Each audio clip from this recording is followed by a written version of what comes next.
لله رب العالمين والصلاة والسلام على أشرف الأنبياء والمرسلين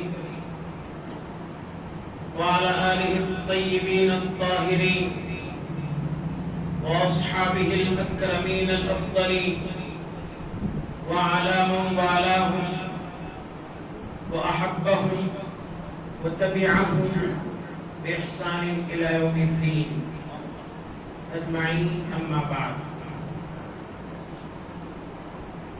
شأنشین پر تشریف فرما سادات کرام اور میرے مخلص مولانا مفتی محمد حنیف قادری صاحب کامل الفقہ جامعہ نظامیہ، ذمہ داران کمیٹی اور سامعین کرام، الحمدللہ ہماری انتظامی کمیٹی نے گزشتہ 3 سال سے 12 روزہ محافل میلاد مصطفیٰ صلی اللہ علیہ وسلم منعقد کرنے کا شرف پا رہی ہے۔ یقیناً آج کا جو یہ 12ویں دن کا جو جلسہ ہے، 11 دن کے جو جلسے تھے اس کے 3 سال ہوئے ہیں، اور یہ جو جلسہ ہے 29واں جلسہ، سبحان اللہ، 29واں سالانہ جلسہ ہے، جس کی راست نگرانی ہمارے مشفق مخلص حافظ محمد خالد نظامی صاحب مالک کے جیولرز اور برادران کی جانب سے یہ اہتمام خصوصیت کے ساتھ کرتے ہیں۔ بہرحال یہ ایک سعادت مندی ہے۔ میں 11 دن آپ نے مجھے سنا ہے، میں سمجھتا ہوں کہ اب سننے کی اتنی کیا بولتے ہیں اس کو، نہیں اتنا شوق اب نہیں رہتا، کیونکہ ایک ہی چیز بار بار سامنے آتی رہی تو ذرا اچھا نہیں معلوم ہوتا، اس لیے میں زیادہ وقت نہیں لوں گا۔ بالکل نہیں ایسا نہیں ہے، ٹھیک ہے، 2 تو بچ جائیں گے، وہ کیا کوئی بڑی بات ہے، ابھی بچ جائیں گے۔ تو بہرحال ایک خطبہ ہے جس کو ہم جامعہ نظامیہ میں جب سے شریک ہوئے، بلکہ ہم تو خیر 91 میں شریک ہوئے، شاید آپ بھی 91 سے 97 سے، بہرحال 96-97 سے مولانا آئے، اس کے بعد میں 91 سے وہاں رہا، اس سے پہلے سے یہ اصل خطبہ جو ہے حضرت بانی جامعہ نظامیہ علیہ الرحمت والرضوان مکہ مدینہ کے قیام کے دوران وہاں اس وقت باضابطہ مسجد نبوی میں خطبہ میلاد ہوا کرتا تھا۔ سبحان اللہ، سبحان اللہ۔ مسجد نبوی میں وہاں کے جو امام ہوا کرتے تھے وہ خطبہ دیا کرتے تھے، باضابطہ اہتمام کے ساتھ خطبہ میلاد ہوا کرتا تھا۔ تو حضرت بانی جامعہ نظامیہ مدینہ منورہ کے قیام کے درمیان یہ خطبہ وہاں کے خطیب سے حاصل کر لیا، اور پھر جب ہندوستان واپس آئے، جامعہ نظامیہ کے قیام کا اشارہ ہوا، جیسا کہ ابھی آپ نے سنا مولانا سے، وہ ایک تفصیل ہے، نہایت اختصار کے ساتھ میں آگے بڑھوں۔ اس کے بعد شہر کی جو سب سے بڑی مسجد ہے مکہ مسجد، وہاں سے اس کو شروع فرمایا۔ سبحان اللہ۔ اب جو بھی مکہ مسجد کے خطیب رہے ہیں اس زمانے سے، حضرت بانی جامعہ نظامیہ جب سے شروع کیے اس زمانے سے تسلسل کے ساتھ کنٹینیو بلا ناغہ یہ خطبہ ہوا کرتا۔ اس کے بعد تبرکات تقسیم کیے جاتے، پھر موئے مبارک کی زیارت بھی ہوتی، وہی ہے، آپ دیکھے ہوں گے. تو یہ ہمیشہ چلتا ہے. اب میں سمجھتا ہوں اس کو حضرت نے ہندوستان میں شروع کرنے کے بعد سب سے پہلا شرف اور اعزاز اس کا حضرت ہی کو جاتا ہے، کیونکہ حضرت ہی نے اس کو شروع کیا. اب اس کے بعد اطراف و اکناف میں جو طلبا وہاں سے فارغ ہوئے، اساتذہ فلاں جو جہاں کے ہیں وہاں جا کر اب اس کو عام کام کر دیا، بہت مشہور ہو گیا. اب اس کو شروع کیے میں سمجھتا ہوں زائد 150 سال کا عرصہ ہو گیا، 150 سال سے زیادہ. اب بھی آج کی خبر لے لیجئے، اب جو وہاں کے خطیب ہیں اتفاق سے وہ ہمارے کلاس میٹ ہیں، اب وہ خطیب ہیں، وہ پڑھے ہیں. اب جب سے وہ خطیب ہیں مسلسل 5-6 سال سے وہ خطیب ہیں، وہ مسلسل پڑھتے آ رہے ہیں. یہ ایک توارث کے طور پر، کنٹینیوشن کے طور پر باضابطہ اس کا اہتمام ہوتا تھا. فقیر جب یہاں واپس آیا تو میں نے سوچا، اور میری یہ خواہش ہمارے ساتھی سے میں نے ذکر کیا، ہمارے حافظ خالد صاحب سے، تو انہوں نے کہا کہ بالکل یہاں سے شروع کر دیتے ہیں. تو یہ آج جو ہم پڑھے ہیں یہ غالباً تیسرا سال خطبہ میلاد ہوا ہے. اب ظاہر ہے کہ کثیر تعداد عربی سے ناواقف ہے. نماز میں جو دعائیں پڑھتے ہیں، نماز میں جو تلاوتیں کی جاتی ہیں، اس سے جب واقف نہیں تو بھلا خطبے کی زبان سے کون واقف ہوگا؟ تو یہ ہماری تسلسل کاہلی کہیے یا عدم توجہ ہی کہیے، یا جو کہنا ہے کہہ لیجیے، اس میں گنجائش ہے. اور ہمارے پاس ایک ہی بہانہ ہے، کیا؟ عربی نہیں آتی. میں بارہا تکلیف کے ساتھ، غصے کے ساتھ یہ بات کہتا ہوں، بھئی عربی نہیں آتی، یہ جو تم کہہ رہے ہو یہ بالکل سراسر غلط ہے اور اس کے ساتھ زیادتی ہے. اچھا یہ بتائیے، انگریزی آتی تھی؟ نہیں آتی. کیسے بات کر لیتے ہیں؟ فر ایسا بات کرتے ہیں جیسے کوئی انگریز بات کر رہا ہے. تیلگو پوچھو مت. جتنی مقامی اور علاقائی زبانیں سب ہم نے سیکھ لی. نہیں سیکھا تو جنت کی زبان نہیں سیکھا، رسول اللہ کی زبان نہیں سیکھا، فرشتوں کی زبان نہیں سیکھا. اور وہ زبان ہے قرآن کی زبان، رحمان کی زبان، اور وہ ہے عربی زبان. سبحان اللہ. تو یہ بہت بڑا المیہ ہے مسلمانوں کے ساتھ کہ وہ ڈھٹائی کے ساتھ کہتے ہیں کہ عربی نہیں آتی. جمعہ کا خطبہ ہوتا ہے، نہ جانے کیا کیا چیزیں اس میں پیش کی جاتی ہیں، لیکن کوئی سننے کے لیے تیار نہیں، سنے سمجھنے کے لیے تیار نہیں. اب خطبہ میلاد بھلا کیوں کر سمجھ میں آ سکتا ہے. تو میں نے سوچا کہ وہ جلسہ، اس میں بیان بھی ہوگا، خطبہ بھی ہے اور احادیث بھی ہیں، اور کیا کہتے ہیں اس میں کیا کیا چیزیں شامل تھی، وہ سب چیزوں کو ہم نے ہمارے خطیب مکہ مسجد علیہ رحمت و رضوان نے اس کو شامل کیا ہے. وہ ساری چیزیں ہم آپ کے گوش گزار کرنے کی سعادت حاصل کرتے ہیں. سامنے آ جائیے. شریف میں آیا ہے المؤمن فی المسجد کالسمک فی الماء. مومن کا دل مسجد میں ایسے لگنا چاہیے جیسے مچھلی کا دل پانی میں. سبحان اللہ.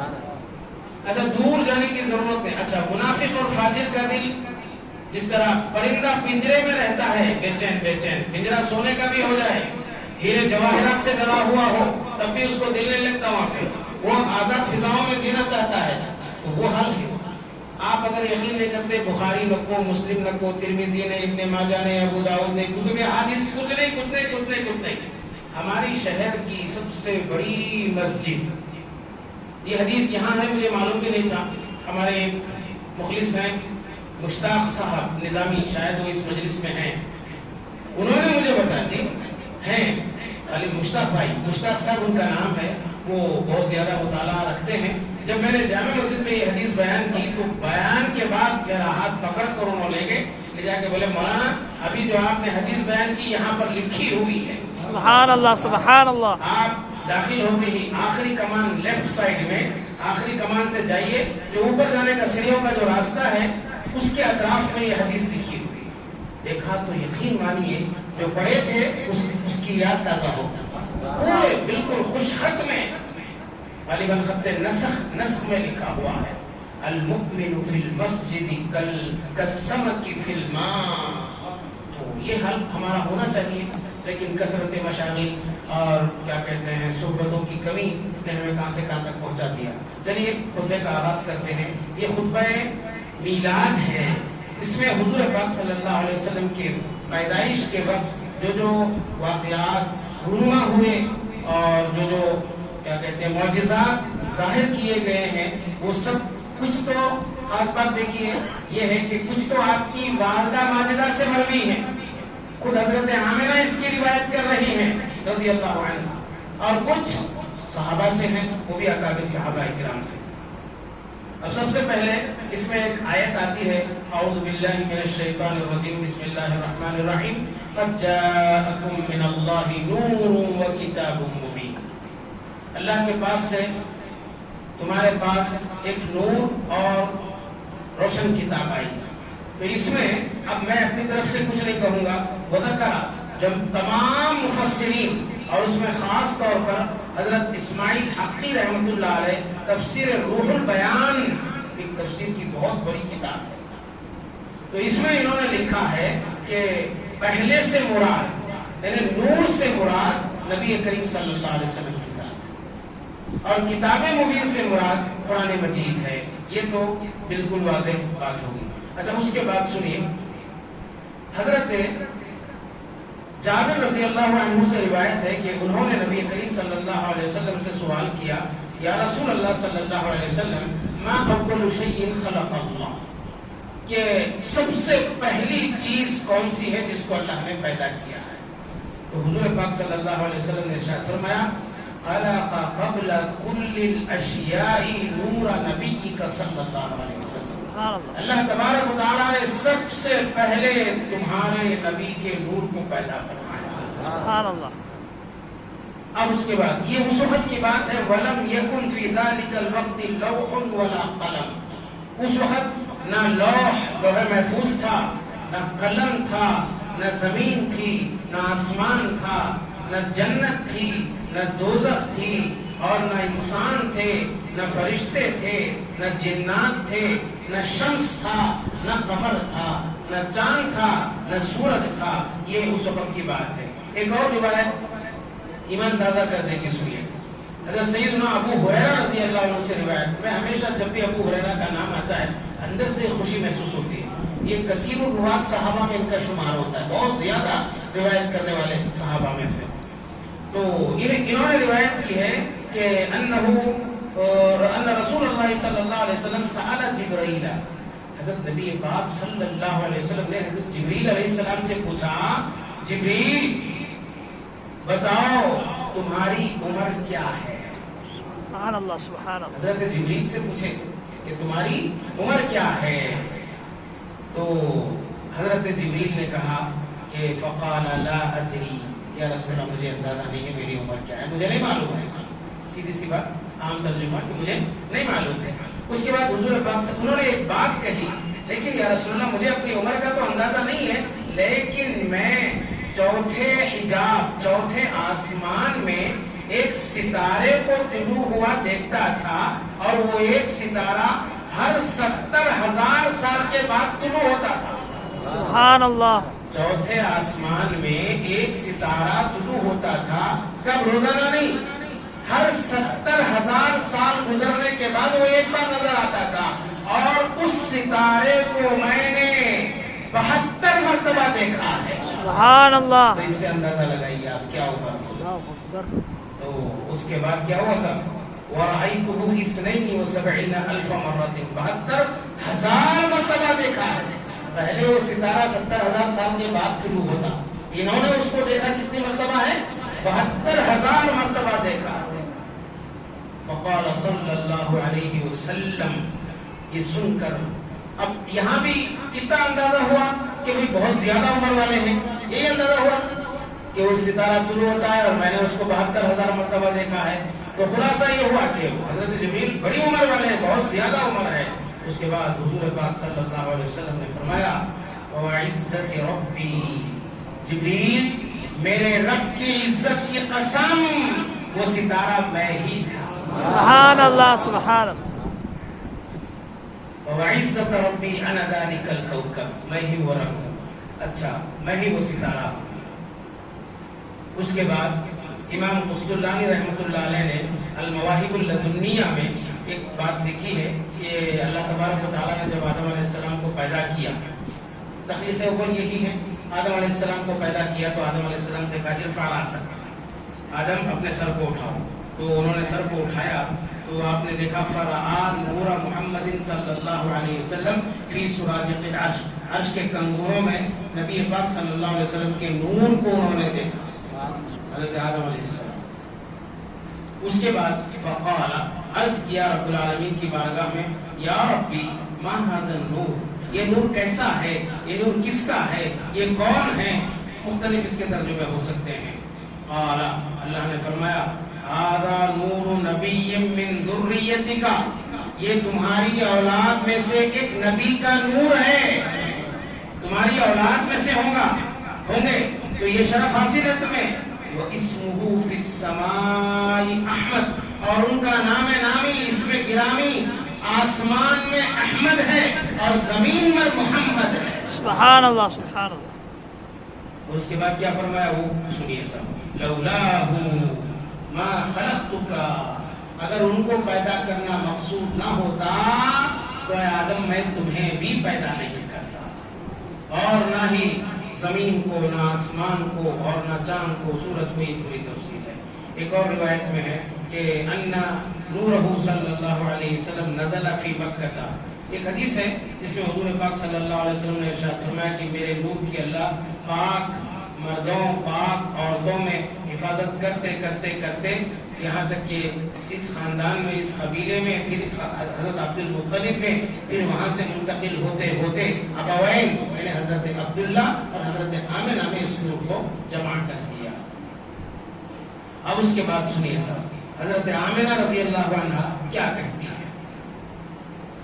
انہو نودیا، حضرت آمنہ نودی، یہ روایت ہے کہ نودیا لیلۃ حملہ فی السماء، جس وقت آپ صلی اللہ علیہ وسلم شکم مادر میں تشریف لے گئے تو یہ آسمان سے ندا کی گئی، ان النور المکنون، ان النور المحمدیہ، کہ نور محمدی صلی اللہ علیہ وسلم آج کی رات آمنہ رضی اللہ عنہا کے بدن مبارک میں جلوہ گر ہوئے ہیں، اور جس دن یہ ظاہر ہوں گے بشیر اور نذیر بن کر ظاہر ہوں گے، نبی بن کر ظاہر ہوں گے۔ وہ امر رضوان، اور رضوان یہ جنت کے داروغہ کو کہتے ہیں، اس رات تم کو حکم دیا گیا اس بات کا کہ جنت کے پورے دروازے کھول دیے جائیں حضور پاک صلی اللہ علیہ وسلم کی شرافت اور بزرگی کے طور پر، اور آسمانوں میں، پورے کائنات اکوان میں، جہاں میں اعلان کروا دیا جائے کہ ان جمیع، یہ بھی روایت کی گئی ہے کہ ان جمیع الاصنام، سنتے نہیں حضور کی پیدائش پر خود گر گئے، یہ دیکھیے پوری تحقیق کے ساتھ کہ تمام بت اپنے منہ کے بل گرے ہوئے تھے، اور ابلیس رن علی جبل ابی قبیس، جبل ابو قبیس پر چڑھ گیا اور وہاں جا کر چیخنے چلانے لگا اور اپنے پورے لشکر کو جمع کر دیا، جمع کر کے کہا ایھا الشیاطین ویل لکم، اے شیطانوں تم پر ہلاکت ہو، تباہی ہو، بربادی ہو۔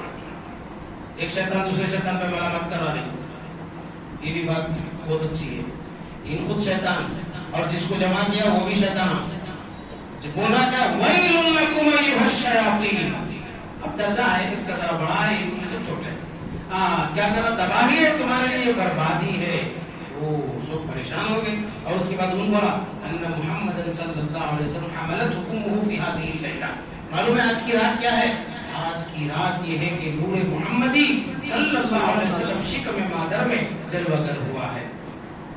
اس کے بعد یہ حالت ہوئی کہ ونطقت، اور بات کیے کل دابۃ لقریش، قریش کے ہر چوپائے، ہر جانور نے بالکل صاف انداز میں گفتگو کی، فقالت، کیا بولے، یہ بولے صاحب، حمل بمحمد، محمد صلی اللہ علیہ وسلم شکم مادر میں آ گئے، ورب الکعبہ، کعبے کے رب کی قسم، وہو نور دنیا و سراج اہلیہا، وہ دنیا کے نور ہیں اور دنیا میں روشنی پھیلانے والے ہیں، یہ بھی روایت کی گئی ہے کہ جس وقت آپ صلی اللہ علیہ وسلم کی شکم مادر میں جلوہ گری ہوئی تو یہ انکسرت اکاسرت انکسرت، یہ کیا ہو گئے، کنگورے اس کے گل ٹوٹ گئے، اور ایوان کسرا بادشاہ کے تخت کے ایوان ٹوٹ گئے، اور بحیرہ اور ساوا غازت سوکھ گیا، ساوا ایک کنواں ہے وہ بھی سوکھ گیا، اور یہ سب حالات ایسے پیدا ہو گئے۔ بہرحال ایک زلزلہ سا آ گیا کفر کی دنیا میں، اور ہر مہینہ آنے والے مہینوں میں حضرت آمنہ رضی اللہ عنہ کے پاس کوئی نہ کوئی آتا اور آپ کو مبارکباد دیتا آپ صلی اللہ علیہ وسلم کی ولادت کی قربت کی، ہر مہینہ۔ اور اس کے بعد آپ کی والدہ بیان کرتی ہیں کہ لما مضا، جب گزرے میرے حمل کے 6 مہینے ہو گئے، اب اس کے بعد حضرت آمنہ کیا سن رہی ہیں، سمعت ہاتفا یقول، ایک آواز لگانے والا آواز لگا رہا تھا، کیا کہہ رہا تھا، احضری لولادت الطفل المأمون، آمنہ تیار ہو جاؤ ایک محفوظ بچے کی پیدائش کے لیے۔ وقیل، اور یہ بھی کہا گیا کہ ایک آنے والا میرے پاس خواب میں آیا، فحرکھا برجلھا، اور اس نے اپنے پیر سے مجھے حرکت دی اور اس بات کی خبر دی کہ تم جس حمل کو اٹھائی ہوئی ہو وہ سید العالمین ہے، وہ دونوں جہانوں کے سردار ہیں، سارے جہاں کے سردار ہیں۔ وبالجملتی، اور ایک بات یہ بھی کہی گئی کہ ان محمد صلی اللہ علیہ وسلم نزل، آپ صلی اللہ علیہ، یہ خواب آپ دیکھتی رہیں یہاں تک کہ حضور پاک صلی اللہ علیہ وسلم کی ولادت باسعادت ہوئی۔ اب حضور پاک صلی اللہ علیہ وسلم کی ولادت کا وہ خاص وقت جس کے حالات اور کیفیات کیا تھے وہ سنیے صاحب۔ ایک بالکل روشن رات تھی، اس میں کیا ہوا، وَكَانَ عَبْدُ الْمُطَّلِبِ ذَهَبَ مَعَ جَمِيعِ أَوْلَادِهِ، حضور پاک صلی اللہ علیہ وسلم کے یہ دادا ہوتے ہیں، اپنے بیٹوں کے ساتھ کہاں گئے، کعبۃ اللہ کے پاس گئے، رات کے وقت جا کر کیا کیا، الى تعمیر الکعبۃ الغراء، کعبۃ اللہ کے پاس آئے، ولم یکن عندی احد، حضرت آمنہ کہتی ہے کہ گھر میں کوئی نہیں تھا، ایک عبد المطلب تھے اور کچھ میرے دیور تھے جو کہ سب کے سب حضرت عبد المطلب کے ساتھ کعبۃ اللہ کے طواف وغیرہ کے لیے چلے گئے تھے۔ ولم یکن احد من الذکر والانثى، کوئی نہیں تھا، نہ مرد تھے میرے ساتھ نہ عورتیں تھیں۔ وحصل لی الوحشۃ من الوحدہ، اب یہاں پر مجھے تنہائی میں ایک وحشت اور ایک خوف طاری ہونے لگا۔ اب دیکھیے حالات ہیں ڈیلیوری کی، پیدائشی مراحل ہیں، اب عورت تنہا ہو تو کیا عالم ہوتا ہے، یہ بات ہم سب محسوس کر سکتے ہیں۔ وحق لی البکا، میرا جی چاہتا تھا کہ میں روؤں، اچانک مجھے درد ذہن، یعنی پیٹ کا درد اور ڈیلیوری کے جو تکالیف ہوتے ہیں وہ اچانک آ کر مجھے گھیر لیے۔ میں اسی حالت میں تھی کہ میں اب پریشان تھی کہ میرے ساتھ کوئی نہیں ہے، تو میرے پاس کچھ عورتیں آئی جو خط کے اعتبار سے ایسے معلوم ہو رہی گویا کھجور کے لمبے لمبے درخت ہیں۔ یہ کچھ عورتیں آئی، یہ عورتیں کون تھی، کہتی اور آ کر کیا کہنے لگی، فتعجبت منہن، میں ان کے خط و خامت سے، ان کے حسن و جمال سے پریشان ہو گئی۔ انہوں نے مجھ سے، وہ کہنے لگی، فقلنا لی، انہوں نے مجھ سے کہا، نحن آسیہ و مریم، آسیہ امرأت فرعون اور مریم والدت حضرت عیسیٰ علیہ السلام کے والدہ، یہ دونوں تھی۔ اور اس کے بعد یہ جو لمبے لمبے خط کے آپ کو نظر آ رہے ہیں یہ حوران جنت ہیں، سبحان اللہ، سبحان جو اس موقع پر تمہاری مدد کے لیے یہاں پر آئے ہیں۔ حضور پاک صلی اللہ، اسی اسنا میں حضور پاک صلی اللہ علیہ وسلم پیدا ہوئے تو میں نے ایک آواز لگانے والے کی آواز کو سنا، اس نے کہا، خذوہ عن اعین الناس، لوگوں کی نظروں سے اس بچے کو بچاؤ۔ اور میں نے یہ بھی سنا کہ وقفوا فی الہواء بایدیہم، اور یہ بالکل فضا میں چلے گئے حضور پاک صلی اللہ علیہ وسلم کو لے کر، باباریق من فضۃ، ان کے ہاتھوں میں پیالے تھے چاندی کے، وَإِنِّي يَتَرَشَّحُ مِنِّي عَرْقٌ، اور میرے جسم سے ایسا پسینہ نکل رہا تھا، أَطْيَبُ مِنَ الْمِسْكِ، جو مشک سے زیادہ خوشبودار اور پاکیزہ اور اچھا تھا۔ یہاں تک کہ اب یہ سب عورتیں، یہ سب مراحل طے ہوئے، اس کے بعد نور محمدی صلی اللہ علیہ وسلم جلوہ گر ہوا. فحین ولدتہ، جس وقت میں نے ان کو جنم دیا، وضعتہ احسن وضع، کہ میں نے ان کو بہترین شکل و صورت میں، ما بی وجع، عام عورتوں کو جیسے ڈیلیوری کے بعد جو مسائل پیدا ہوتے ہیں وہ میرے ساتھ کچھ بھی نہیں ہوئی، ہوا ہی نہیں، کیونکہ 8-9 مہینے پیٹ میں رہے. مفسرین نے اور سیرت النبی لکھنے والوں نے، سیرت نگاروں نے لکھا ہے، نہ پیٹ بڑا عام عورتوں کی طرح، نہ جو تکالیف عام عورتیں جھیلتی ہیں، ایسا کچھ نہیں ہوا مجھے، کوئی تکلیف نہیں ہوئی، کوئی تکلیف نہیں. اب اس کے بعد یہ کیا ہوا صاحب، آپ صلی اللہ علیہ وسلم پیدا ہوئے. اب یہاں پر ایک لمبا قصیدہ ہے، اور مجھے کوئی تکلیف بھی نہیں ہوئی تھی. یہاں پر حضرت جبریل نے اس وقت آ کر ایک قصیدہ پڑھا، وہ بہت طویل قصیدہ ہے، اور ہمارے پاس نماز کا وقت بھی 2:15 بجے کا ہے. اور ایک بات ہے اس میں، وہ میں آپ کی گوش گزار کروں گا کہ حضرت جبریل علیہ السلام کے قصیدے کے بعد اب آپ صلی اللہ علیہ وسلم کیسے پیدا ہوئے. رأيته صلی اللہ علیہ وسلم قد رفع بحجرۃ، تو آپ صلی اللہ علیہ وسلم کو ایک کمرے میں لے جایا گیا پیدا ہونے کے بعد. داخلہ بیتی، جو میرے گھر کے اندر ایک کمرہ تھا. وقت ملئت، وہ حصہ پورا بھر چکا تھا، کس سے؟ بالانوار، سبحان اللہ، روشنیوں سے. فدخلت الحجرۃ، میں نے کمرے میں داخل ہوئی. فرأیت حبیبی، میں نے اپنے بچے میرے محبوب کو دیکھا. رافعا یدیہ الی جانب السماء، آسمان کی طرف آپ اپنے دونوں ہاتھ اٹھائے ہوئے تھے. اور آپ کیسے پیدا ہوئے، کیسے دعا کر رہے تھے؟ کالداعی المتضرع، بالکل آہوزاری، عجز و انکساری کے ساتھ، جیسے کوئی دعا کرتا ہے اس طریقے سے آپ دعا کر رہے تھے. کیسا پیدا ہوئے؟ مکحلن، سرما لگائے ہوئے، مختونن، ختنہ کیے ہوئے، معطرن، خوشبو میں بسائے ہوئے، موضوعن علی صوف ابیض، ایک سفید کپڑے میں آپ کو رکھا گیا. سبحان اللہ. اس شان سے یہ جلوہ گری ہوئی اس نور محمدی صلی اللہ علیہ وسلم کی.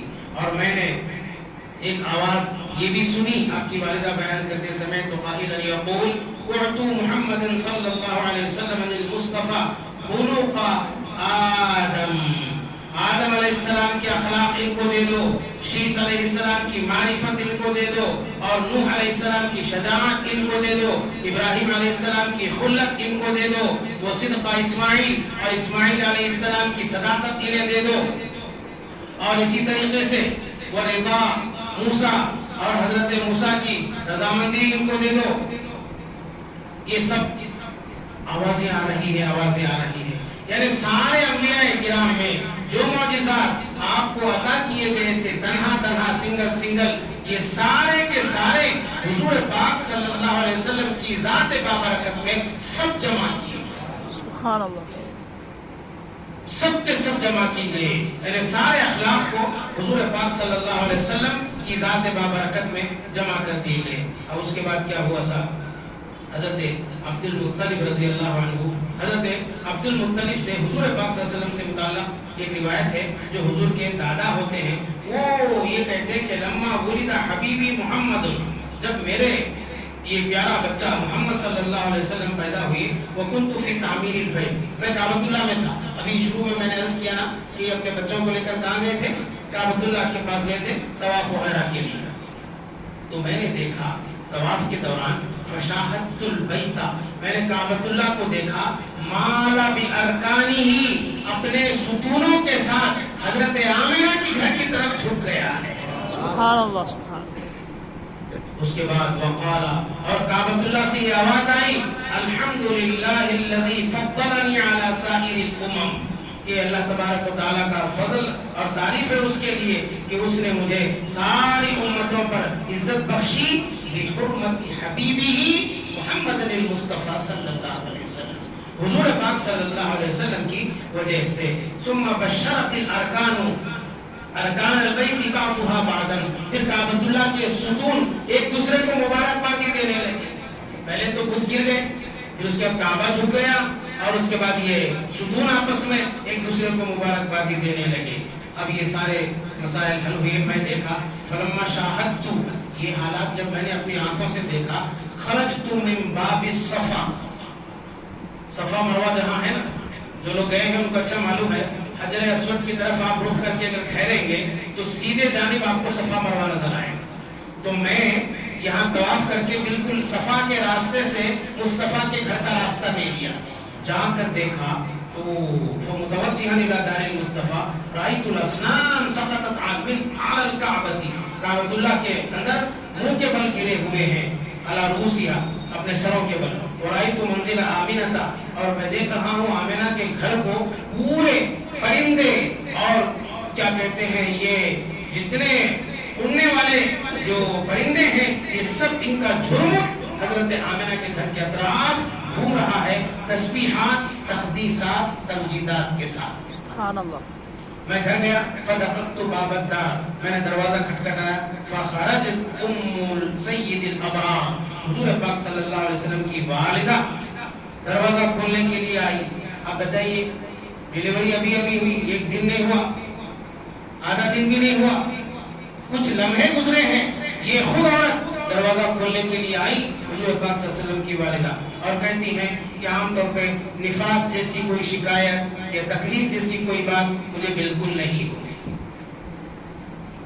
تو اب میں جا کے دروازہ کھولا، کھولنے کے بعد یہ کہتے ہیں، یہ حضرت آمنہ بہو ہوتی ہے ان کی، انہوں نے ہمیشہ دیکھا تھا کہ آپ کی پیشانی میں ایک نور چمکتا تھا. اب جب دروازہ کھولنے کے لیے آئی تو وہ نور نہیں ہے، اب جب دروازہ کھولنے کے لیے آئی تو وہ نور نہیں ہے. یہ کہتے ہیں کہ مجھے پریشانی اور تکلیف ہو گئی. میں نے پوچھا بیٹی وہ نور کہاں ہے جو میں تمہاری پیشانی میں چمکتے دمکتے دیکھا کرتا تھا؟ تو حضرت آمنہ نے کہا کہ اس نور کو میں نے ایک خوبصورت بچے کی شکل میں جنم دیا ہے. سبحان اللہ. سبحان. اور یہ گئے بچے کے پاس جانا چاہتے ہیں، اور کون دادا ایسے ہوں گے جو پیدائش کے بعد بچے کے پاس نہیں جاتے ہوں گے. تو یہ گئے، جانے لگے تو کیا ہوا کہ دروازے کے سامنے ایک قوی الجثہ موٹا تازہ آدمی دروازے کے پاس کھڑا ہوا ہے. میں جانے لگا تو اس نے مجھے روک دیا اور کہا نہیں جا سکتے. بولے کیوں بھائی، میرا گھر ہے، میرا بیٹے کا بیٹا ہے، تم کون ہوتے روکنے والے؟ اس نے کہا میں اللہ کی طرف سے مقرر کردہ ہوں، جب تک ملائکہ زیارت نہ کر لیں تم نہیں جا سکتے. سبحان اللہ. سبحان اللہ. یہ اس کے بعد حضور پاک صلی اللہ علیہ وسلم کو فرشتوں کے ذریعے، حضرت جبریل کے ذریعے اور کے ذریعے دعاؤں سے نوازا گیا. اب یہ واقعتاً یہ خطبہ بالکل قریب الختم ہے. آخر میں اس خطبے میں دعا ہے، وہ بہت عمدہ ہے کہ سنیے صاحب کیا کہتے ہیں. ایسی دعا ہے کہ الہی یہ وہ مصطفیٰ ہیں اور ہمیں ان کی بدولت ان کی شفاعت کبریٰ سے بہرہ مند فرما، اور فضائے اکبر پریشانی کا دن، سب سے بڑا قیامت کا دن، اس دن ہمیں محفوظ فرما. آمین. اور یہ دعا ہے کہ حضور پاک صلی اللہ علیہ وسلم کی ہم امت ہیں، ان کے طفیل ہمارے اگلے پچھلے سارے گناہ بخش دے، معاف فرما. یہی وہ ہستی ہیں جنہوں نے بلغ الرسالہ، تیرے پیغام کو لوگوں تک پہنچایا، وہ ادى الامانہ، اور امانت کو بھی پہنچا دیا، وہ نصح الامہ، اور امت کو نصیحت فرمائی، اور تاریکیوں کو دور کر دیا اور روشنیوں کو واضح کر دیا، اور تیرے راستے میں حق جہاد کیا اور تیری عبادت کی یہاں تک کہ ان پر آخری وقت طاری ہو گیا. اللہم عظمہ فی الدنیا، اللہ اے اللہ ان کے ذکر کو تو بلند کر دنیا میں اور آخرت میں بلند کر. اس کے بعد یہ دعا ہے اللہم انصرنا، الہی ہماری مدد فرما، ولا تنصر علینا، ہمارے خلاف دوسروں کی مدد مت فرما. اللہم لا تسلط علینا بذنوبنا، الہی ہمارے گناہوں کی وجہ سے ہم پر ایسا ظالم و جابر حکمراں مسلط نہ فرما جو تجھ سے بھی نہ ڈرے اور ہم پر ظلم و ستم کے پہاڑ توڑے. یہ دعائیں ہیں. اس کے بعد وحفظ اموالنا، ہمارے مالوں کی حفاظت فرما، ودیارنا، ہمارے شہروں کی حفاظت فرما، انظر اولادنا، ہماری اولاد پر تیرا نظر کرم فرما. اس کے بعد واغفر آباءنا، ہمارے باپوں کی مغفرت فرما. باپ سے مراد باپ، دادا، پردادا سب آ جاتے ہیں اس میں. وارحم امہاتنا، ہمارے ماؤں پر تو رحم فرما. اس کے بعد یقین کا پٹا ہمارے گلے میں ڈال، وخذل من خذل المسلمین، اس کو رسوا کر جو مسلمانوں کو رسوا کرے، اور الہی اس شہر کو امن والا اطمینان والا بنا ہمارے اس شہر کو، اور اسی طرح مسلمانوں کے جتنے شہر ہیں ممالک ہیں ان سب میں امن و شانتی سکون عطا فرما۔ اللہم الہی واستر عوراتنا، ہمارے عیبوں کو تو چھپا دے، اور واشف مرضانا، ہمارے بیماروں کو شفا عطا فرما، اور واغفر موتانا، ہمارے مرحومین کی تو مغفرت فرما۔ آمین۔ سو مسجع مخفع عبارتوں کے ساتھ، اس کے بعد اور سب کی تو حفاظت فرما، جو زمین پر ہیں، جو سمندروں میں سفر کر رہے ہیں، جو پلین میں سفر کر رہے ہیں، سب کی حفاظت فرما، اور یہ سب کے سب کس سے ہو؟ حضور پاک صلی اللہ علیہ وسلم کے واسطے اور وسیلے سے ہو۔ صلی اللہ تعالی وسلم علی خیر خلقک وآلہ واصحابہ اجمعین، والحمد للہ رب العالمین۔